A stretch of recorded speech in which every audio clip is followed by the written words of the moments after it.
A fiery horse with the speed of light, a cloud of dust, and a hearty Hi-Yo Silver, the Lone Ranger.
With his faithful Indian companion, Tonto, the masked rider of the plains led the fight for law and order on the western frontier of the United States.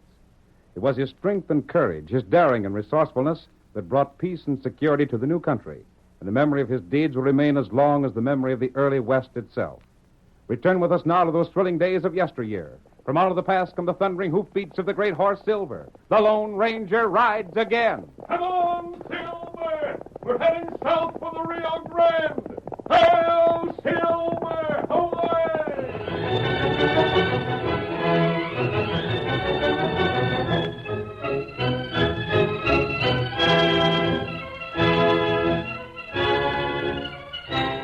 For more than 30 years, old Asa Wiggs had prescribed for the aches and pains that afflicted the citizens of Harmony and the surrounding territory.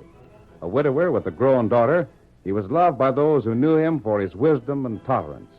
He and his daughter Nancy made their home in a rambling frame house, and the dim parlor served him for an office. It's there we see him late one morning. Just a second.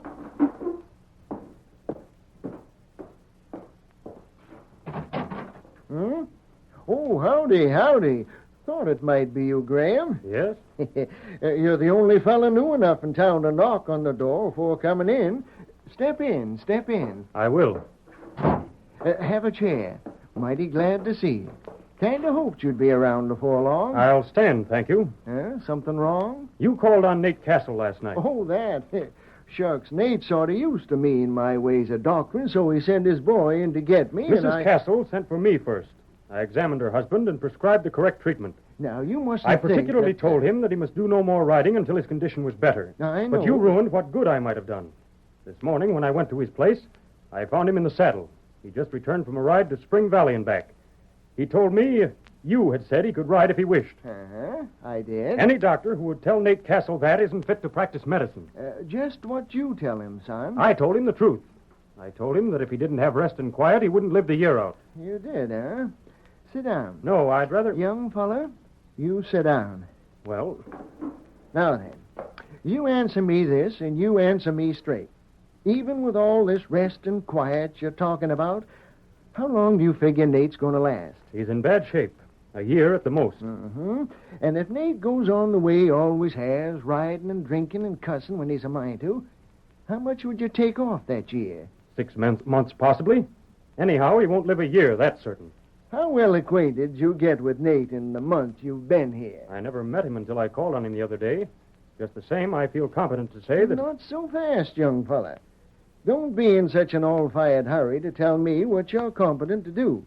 The fact is, you ain't acquainted with Nate hardly at all, are you? Well, no. But just the same, you think you're capable of telling him what to do. Are you trying to tell me I didn't diagnose his case correctly? Nothing of the kind. Son, what I'm getting at is this. Some folks, they're more common back east where you come from than around here.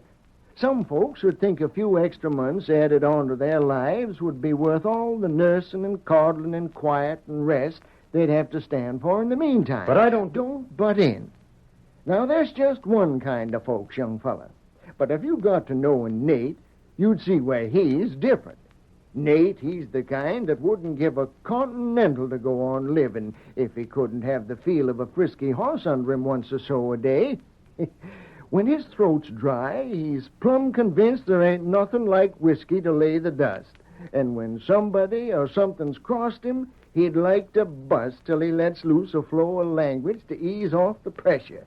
Now, you tell a gent like Nate he ain't to ride or drink or lose his temper, and he'll just naturally lose all interest in living anymore.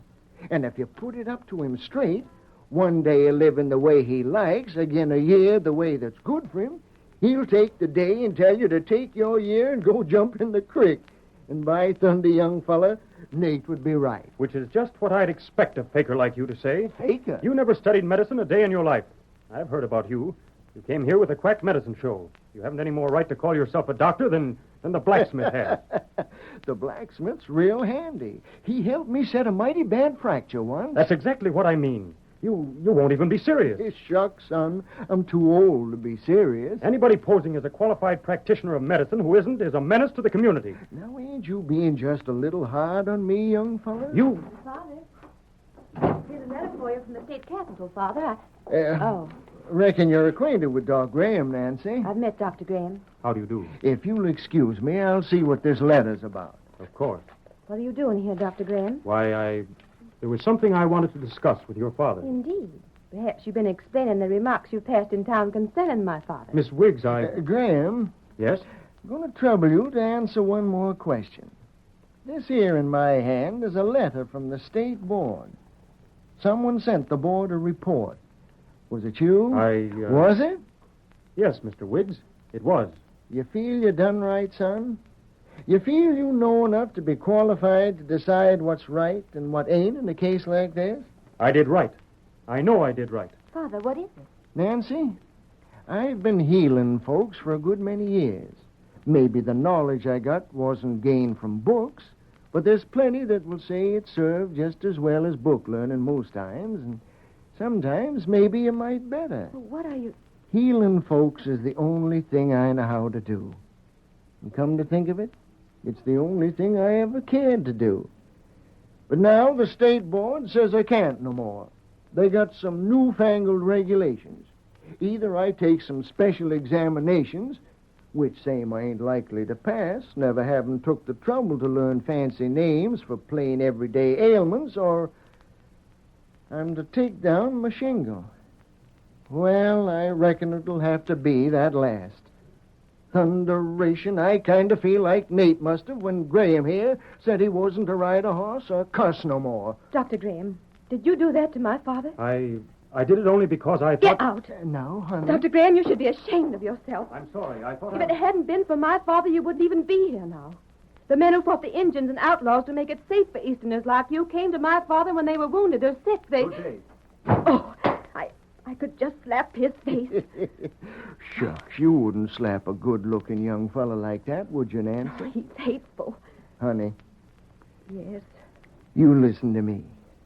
Don't you be too ready to misjudge folks. Now, take that young fella, for instance. I'll bet he feels real bad about this. Yes, sirree, I'll bet he'd rather have broke a leg than gone through with it. But he done it. Because according to his lights, it was something had to be done. 'Twa'n't nothing personal to it. I reckon he figures he's done the folks hereabouts a real good turn making me shut up shop. And as for me, well, that ain't so doggone important. Who does my work don't matter. All that matters is when I step aside, there's someone there to take my place.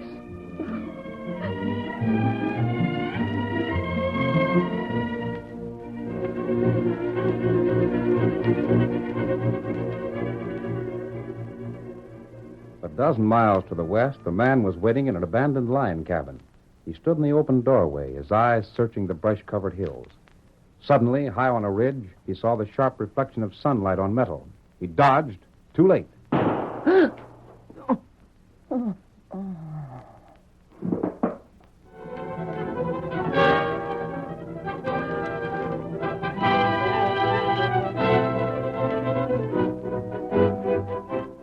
Half an hour later, a masked man and an Indian drew rein before the cabin. Silver. Wagner. Oh, there, feller. What's... Shot, huh? Wagner, can you hear me? Him lose plenty blood. Tonto, someone found out Wagner planned to meet us here. Is his heart beating? No. Him still live. Can he stand being carried to town? Huh? And we've got to get him to a doctor at once. You could look after him, Tonto, but this is just the time when you can't be spared. There's too much for us to do. And if it isn't done, all our work is wasted. Not right. We'll take Wagner into Harmony. Help me with him, Tonto. Me get him. On this way. I'll carry him on Silver.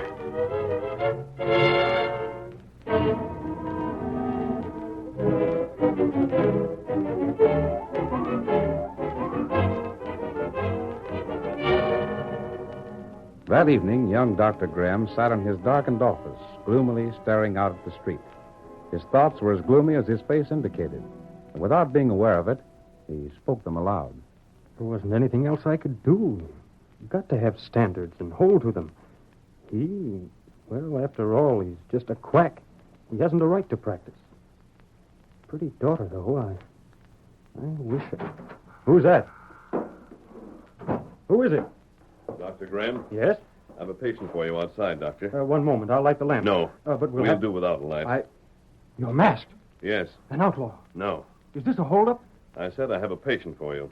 He's been shot and lost a lot of blood. Then bring him in, man. Bring him in. If he's badly hurt, we'll... Wait. Well? If I bring him in, you will have to care for him until he can leave. I have quarters behind here. That isn't all. Nobody must know he's here. No one at all. I don't understand. You're new in this section, aren't you? I've been here a month. Not long enough.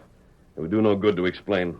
You'll have to accept my conditions and take my word for it. You'll be involved in nothing outside the law. Take your word? The word of a masked man? Yes. Don't you think that's asking a lot? It is. I can't do it.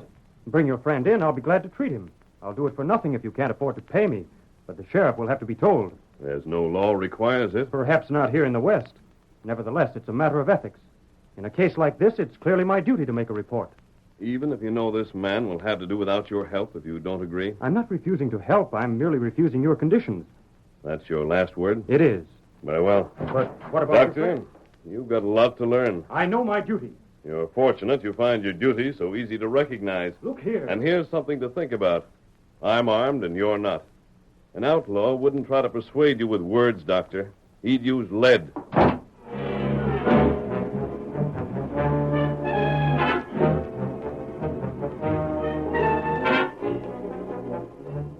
Circling town, the masked man and Tonto made their way to the home of Asa Wiggs. Wait here, Tonto. Me, wait.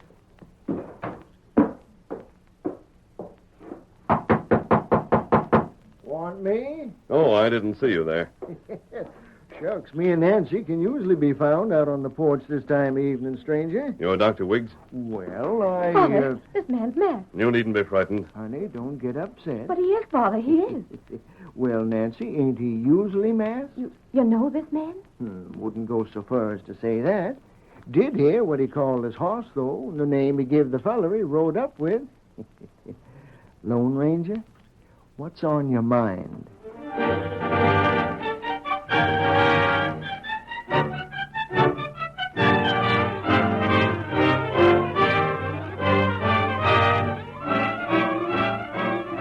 The curtain falls on the first act of our Lone Ranger story. Before the next exciting scenes, please permit us to pause for just a few moments.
Now to continue our story. The Lone Ranger, having failed to extract a promise of secrecy from young Dr. Graham, explained the situation to Asa Wiggs. So you want this fella doctored, but you don't hanker for anyone to know it. Is that the way it is? Right. Just where is this fella you're speaking of? Across my saddle. He needs attention just as quickly as he can get it. Well, I'd sure like to help you, but... You mean you won't? Stranger, I can't. But I You thought... don't understand. My father isn't allowed to practice medicine anymore. If he does, he'll get in trouble. In trouble? That's it, Lone Ranger. Nancy's telling you the truth. Got my warning today. Seeing as how I ain't a duly qualified doctor, the state medical board says I ain't to practice no more. Seems as if a dose of ipecac or swig of castor oil won't do you half the good coming from me as it would from a fella that can sport a fancy printed license to hang in his office. It's all the fault of Dr. Graham. He reported Father. Graham, huh? So you see, friend... Just one thing. Huh? I'll have to trust you. Trust me. There's more than this man's life depending on your help, Asa. Yeah? What do you mean? I've been investigating certain activities going on in this district. Through Arizona Lawson, a friend of mine, I got in touch with the fellow I brought here. He agreed to meet me and give me the evidence needed to complete my work. When I reached the meeting place, I found him wounded and unconscious. Unless he lives, everything Tonto and I have done so far will end in failure. The smuggling. Father, the masked man must mean the smuggling. Not too loud. Oh, I'm sorry. But was Nancy guessing right, friend, was she? Is it the smuggling you've been working on? Yes, but that's in confidence. Of course. We're to be trusted. Dope has been brought across the border and delivered at a spot not far from here. Then picked up and sold to the Chinese laborers building the railroad. I heard a few things. More has been brought over. Tonto and I know where it's hid.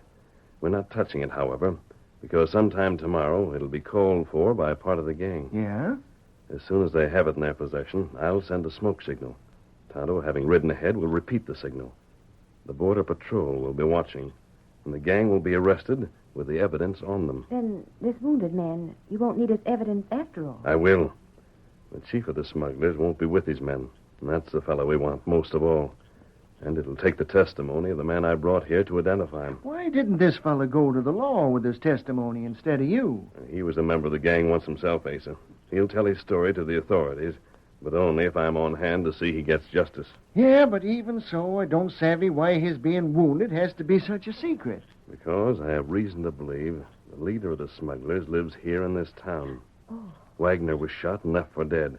But if word got out he was still alive, and if that news reached the wrong men, there'd be another attempt on Wagner's life.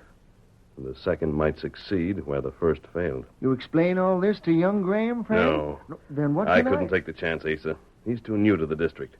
Perhaps he could be trusted, and perhaps he couldn't. I had no right to risk it. You're an old-timer, though, and what's more important, you recognized me. I think I can depend on you. Gosh, I don't know. What do you say? Take care of Wagner, and Tonto and I will be on our way. You in all that hurry? And we think the dope will be picked up tomorrow, but for all we know, it might be tonight. And we have to be on hand. Well, You can't do it, Father. You can't. If Dr. Graham learned you went against the board, it Doggone, honey, I was just going to say that the masked man better make some other arrangements. would be best. But now I ain't. Blast it, maybe I am as poor a doctor as the young fella thinks. Maybe I'm just a stubborn old fool that can't get halter broke to doing things legal. Father. But by the great horn spoon, in over 30 years, no man could ever say I turned him down when I was needed. And that's a record I ain't spoiling if they jail me for it. Come on, friend. Show me that wounded fella.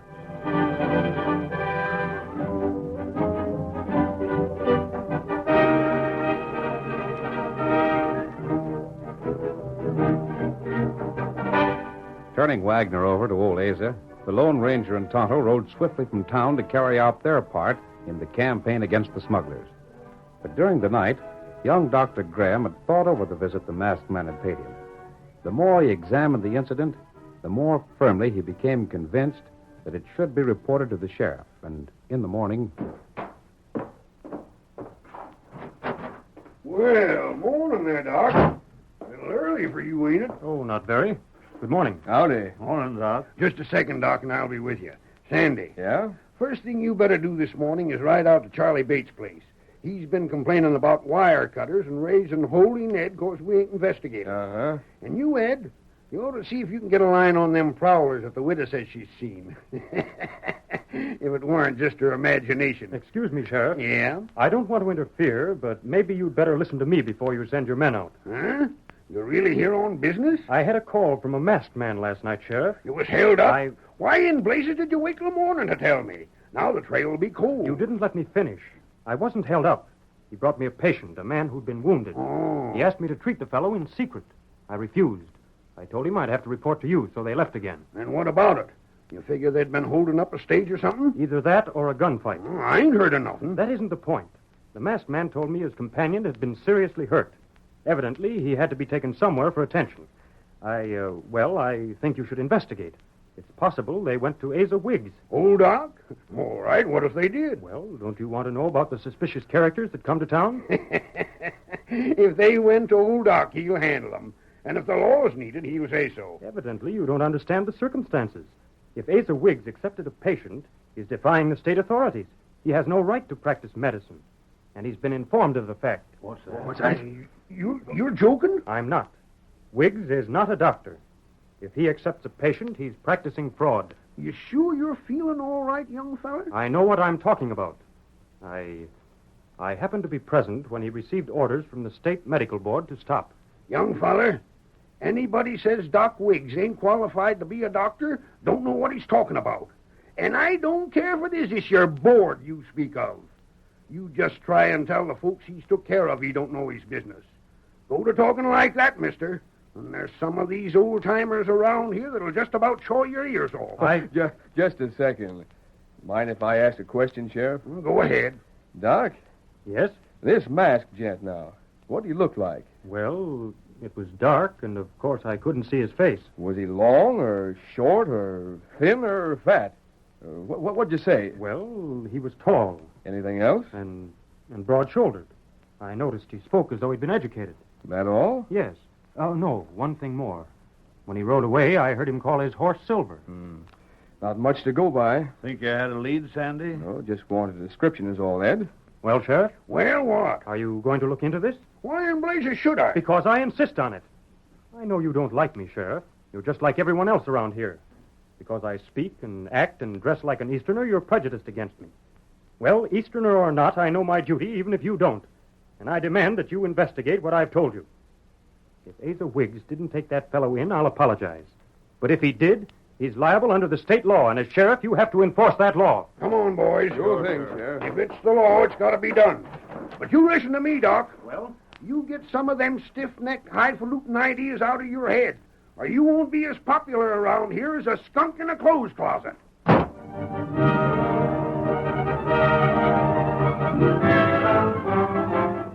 It was an hour later. High on a shelf of rock, the masked man fed greasewood to a crackling blaze. A great column of thick, oily smoke rose into the air. Tyler should see that, Silver, old fellow. And when his signal smoke is lit, those smugglers are trapped. A brief interval. Then to the north, an answering smoke. And still farther to the north, a small group of border lawmen knew that smugglers, opium in their possession, were on the move. The Lone Ranger drew back from the fire he'd built. That's it, boy. Now, Wagner. Someone coming, Silver. Quiet. Silver, it's Asa's daughter. Hip. Hello there. Wait. Steady, boy. Whoa, there, whoa. Lone Ranger, What is it? they're at the house. They're trying to make Father admit Wagner's there. Who's at the house? The sheriff and his deputies. How'd they find out? Dr. Graham. How's Wagner? He came to. He can talk, but he's terribly weak. What's your father doing? Is he going to let them have Wagner? Well, he won't let them search the house. He's holding them off with a shotgun, but he can't hold them much longer. You won't have to. Get there as fast as you can. I'm riding ahead. Come on, Silver. Get along, boys. Silver! Away!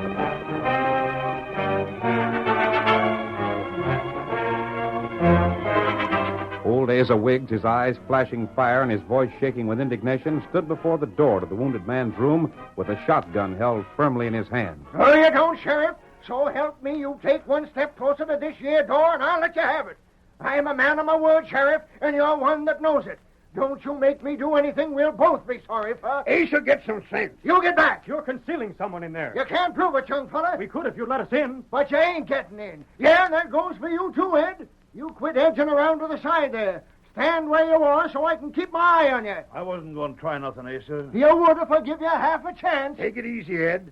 Ace'll come around if he'll just let me talk to him for a minute. Hey, where'd Sandy get to? I was here a minute ago. He must have sneaked out. Why, the doggone! What's that? What's going on in there?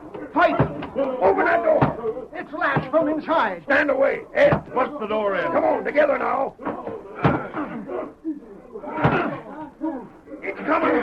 One more now. There! Hey, what the... Prisoner for you, Sheriff. That's Sandy. That's my deputy you got there. And that's the masked crook I told you about, Sheriff. Put up your hands, mister. Your mistake, Ed. You put up your hands. Stand away from that masked man. I still got my shotgun here, and I'm still plumb willing to use it. Ace, you You're can't gonna do let that masked man explain, and then you can decide what to do. But I can't... Wagner, can you talk now? Can you tell the sheriff what you were going to tell me? Sure, friend. Tell me what?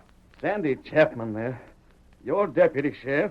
He's the dirty coyote that's head of all the smuggling that's been going on. That's a lie, Sheriff. He's framing I me. can prove just what I said, Sheriff. I got orders was wrote out in Sandy's own hand. I can tell you the names of the breeds that have been working with him on the other side of the border. And I can give you the names of the fellas in his gang. He knows all that, Sheriff, because he was once a member of the same gang. I told him the law would deal lightly with him if he gave this testimony. If this feller can back up what he said, he won't spend an hour in jail. I can back it up, Sheriff. And I will. And now maybe you see, Sheriff, why I didn't want it known this fellow was here. I was trying to keep anybody from getting at this fellow to close his mouth. Then the masked man isn't a crook after all. Him a crook? Why, you blamed idiots, don't you know who he is? He's the Lone Ranger. The Lone Ranger? And there he goes. Well, doggone. Mr. Wiggs, I guess I made a fool out of myself. You did that. But when a gent that's been a fool admits it, there's some hope for him. Son, a little more aging, and maybe you'll do to take along.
The story you have just heard is a copyrighted feature of the Lone Ranger Incorporated.